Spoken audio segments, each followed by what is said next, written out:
Assalamualaikum warahmatullahi wabarakatuh. Pada video kali ini di bab pertama untuk kimia, submaterinya yaitu peranan kimia dalam kehidupan sehari-hari. Materi ini ada di semester 1 untuk kelas 10 IPA. Nama saya Rosa, saya adalah pengajar di Madrasah Aliyah Nurul Huda Cisurupan. Baik, kita mulai untuk peranan kimia dalam kehidupan sehari-hari. Yang pertama, peranan kimia di bidang kedokteran, yaitu yang pertama bisa untuk mengidentifikasi dan mendiagnosa suatu penyakit tertentu ya. Jadi bisa menggunakan ilmu kimia atau bahan kimia untuk menentukan penyakit tertentu. Seperti alat yang digunakan berupa USG, ronsen, dan lain-lain. Yang kedua, bisa untuk tes golongan darah. Tes golongan darah misalkan menentukan apakah golongan darahnya A, B, AB, atau O. Itu bisa menggunakan ilmu kimia atau bahan kimia. Kemudian bisa juga untuk rapid test COVID ya. Rapid test ini bisa alat yang digunakan itu berasal dari bahan kimia. Kemudian untuk penggunaan obat bius juga, ini peranan kimia di bidang kedokteran. Obat bius yang digunakan bisa dalam bentuk cair ataupun gas ya, bisa dihirup ataupun disuntikan atau disemprotkan. Kemudian ada KB, ini di bidang kedokteran. KB juga adalah bahan kimia yang digunakan ya, yang bermanfaat untuk bidang kedokteran. Kemudian ada tes DNA. Tes DNA juga ini menggunakan bahan kimia, dan masih banyak lagi penggunaan bahan dan alat kimia di bidang kedokteran. Berikutnya ini di bidang farmasi atau obat-obatan. Nah, obat-obatan itu digunakan untuk menyembuhkan suatu penyakit. Obat-obatan ini diproduksi itu berdasarkan riset dan reaksi kimia. Bahan-bahan tersebut berkhasiat dan dilakukan dalam cabang kimia farmasi. Jadi untuk farmasi ini, obat-obatan ini terpisah ya, ada di kimia farmasi. Berikutnya di bidang kriminologi. Kalau di bidang kriminologi ini tidak berhubungan secara langsung ilmu atau bahan kimia pada bidang kriminologi ini digunakan misalkan untuk visum atau sidik jari. Menentukan apakah misalkan untuk visum ini apakah korban ini meninggal dibunuh ya atau bunuh diri, itu bisa dilakukan visum. Nah, untuk visum itu alat yang digunakan atau bahan yang digunakan bisa berasal dari bahan kimia. Berikutnya pemeriksaan urin pada pecandu narkoba. Nah, ini mungkin kita sering mendengar untuk menentukan apakah seseorang itu mengkonsumsi narkoba atau tidak, bisa menggunakan tes urin. Nah, di dalam urin, kandungan urinnya apakah mengandung bahan yang terdapat pada narkoba atau tidak. Kalau ada, berarti orang tersebut positif narkoba.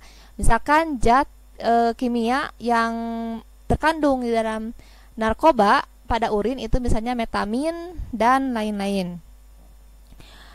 Berikutnya ini di bidang arkeologi. Untuk arkeologi ini bisa menentukan umur fosil atau umur batuan. Apakah usia fosil atau batuan yang ditemukan itu usianya ratusan atau ribuan tahun. Itu bisa menggunakan alat atau bahan kimia. Berikutnya ini di bidang pertanian. Untuk pertanian itu misalkan di sini contohnya untuk mengembalikan kesuburan tanah. Mungkin kita sering mendengar ada pupuk buatan berupa bahan kimia yang sering kita dengar sehari-hari, misalkan pupuk urea. Nah, urea adalah senyawa kimia yang digunakan untuk menyuburkan tanah. Tentu saja penggunaannya itu harus diawasi ya, tidak boleh berlebihan. Kemudian bisa juga untuk pestisida. Pestisida di sini fungsinya untuk membasmi hama atau membunuh hama. Tentu saja penggunaannya juga harus diawasi dan sesuai kebutuhan, karena kalau berlebihan itu tentu saja merusak bagi lingkungan sekitar. Berikutnya di bidang geografi atau geologi. Nah, misalnya ini untuk eksplorasi minyak bumi dan logam mulia. Nah, logam mulia misalkan di sini ini emas ya. Emas itu adalah logam mulia berupa unsur. Nah, itu adalah bahan atau bahan kimia yang diperoleh dari hasil bumi. Atau minyak bumi juga ini adalah bahan kimia juga. Kemudian misalkan yang kedua untuk modifikasi cuaca. Nah, modifikasi cuaca di sini seperti terlihat pada gambar, ini sedang memodifikasi suatu cuaca di suatu daerah ya. Misalkan di daerah daratan A itu sudah terjadi banjir dan di sebelahnya itu adalah lautan.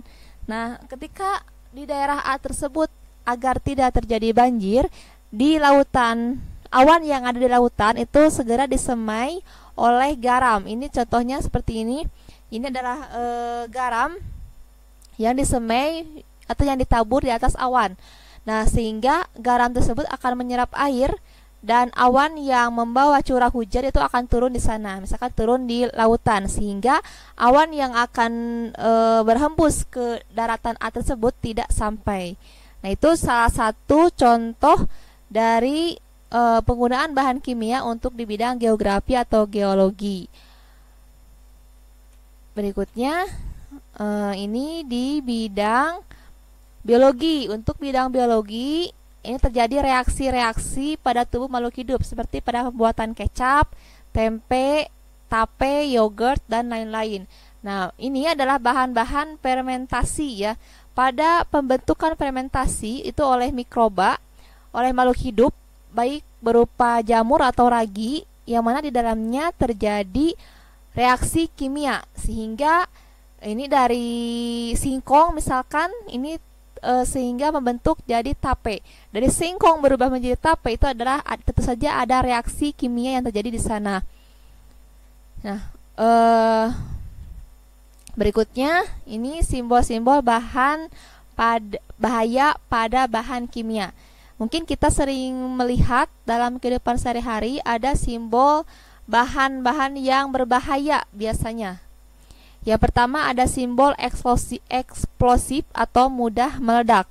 Nah, lambangnya seperti ini. Ini kalau kita menemukan lambang seperti ini, simbol seperti ini, artinya benda tersebut mudah meledak. Contohnya seperti amonium nitrat, aseton, dan etanol. Cara penanganannya itu hindari benturan, gesekan, loncatan api, dan terkena panas ya. Berikutnya ada simbol mudah terbakar. Nah, mungkin yang simbol ini kita sudah tidak asing lagi ya. Simbol seperti api. Simbol ini mungkin kita sering melihat pada tabung gas LPG. Nah, contohnya di sini ada belerang, logam alkali, gas hidrogen, dan alkohol. Cara menghindarinya itu hindari sumber api dan udara. Berikutnya ya untuk simbol toksik atau beracun. Nah, kalau kita menemukan ada simbol yang seperti ini gambar tengkorak ya, tulang. Nah, ini artinya simbol bahwa bahan atau benda tersebut itu beracun. Contohnya seperti ada HCN atau hidrogen cyanida atau asam cyanida. Kemudian ada H2S atau hidrogen sulfida, dan ada CO atau karbon monoksida, oksida dan uap timbal. Nah, cara untuk menghindarinya itu hindari kontak langsung dengan tubuh kita, baik melalui mulut, kulit, dan pernapasan ya. Kemudian yang berikutnya untuk simbol korosif atau mudah berkarat. Nah, simbolnya ini seperti ini. Kalau kita menemukan ada simbol seperti ini, artinya bahan atau benda tersebut itu mudah berkarat atau sifatnya korosif. Contohnya ada SO2 atau belerang dioksida dan Cl2 atau klorin. Nah, cara untuk penanganannya itu hindari kontak dengan kulit langsung ataupun dengan sistem pernapasan kita. Yang kelima itu untuk simbol iritatif atau mudah menyebabkan iritasi. Nah, simbolnya seperti ini, huruf X ya. Contohnya itu NH3 atau amonia. Kemudian ada benzil klorida. Ini salah satu contoh bahan yang mudah menyebabkan iritasi. Cara penanganannya itu hindari dengan kulit kontak langsung dengan tubuh, itu baik melalui kulit ataupun dengan pernapasan. Ya, demikian pemaparan dan penjelasan untuk peranan kimia dalam kehidupan sehari-hari dan simbol-simbol bahan kimia atau alat kimia yang sering kita jumpai pada kehidupan sehari-hari. Mudah-mudahan materi ini bermanfaat untuk kita semua. Jangan lupa channel ini untuk di like, komen, share, dan subscribe. Jika ada pertanyaan silakan komen di kolom komentar. Terima kasih. Demikian. Wassalamualaikum warahmatullahi wabarakatuh.